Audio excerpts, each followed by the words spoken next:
Nart, awa daw ni. Unsa man imong reaction ani, dugay naman jud kay ka braces. So, ini.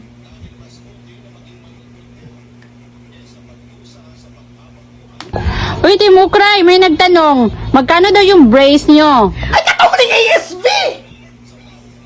Katong na mga best friend ako last year! Wow! Nag-brace na din sila.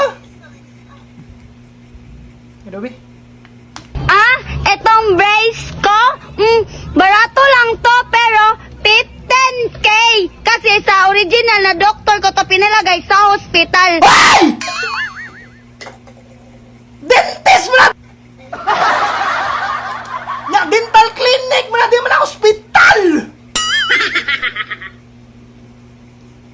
Ako wala ko'y braces, Rolo. Napatay ta diya. Diskasan yun na lang inana yun. Tapos, may gold pa ako dito nga ngipin. Pwede to ibaligya. Ang mura naman ng brace mo. Itong brace ko, 60K. Wow, 60K! Legit to. Original to, tsaka may lock pa dito sa tumoy-tumoy. Di katulad sa'yo. Why? Yung akin ay 70K. Ang mura-mura naman. So pamahalay sila. Usan ay golden, usan ay lock. Niya rin. Sa inyo. Kasi yung akin, silver to. Ang mahal-mahal na isang bracket ito. Pwede itong masangla.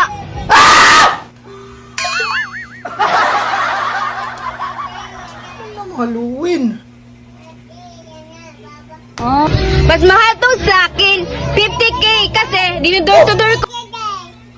60K niya, 70K niya, mas mahal kay 50K. Kamu, amoy mata! Sige na mo ba braces, pero amoy mata! Ko ba to, no? Kaya ang mahal-mahal. Oo nga kayo, di kayo maka-afford ng brace kasi ang mahal-mahal. Kami lang maka-afford kasi mayaman kami. Kanina ako, ane! Wala ko'y braces, pero na...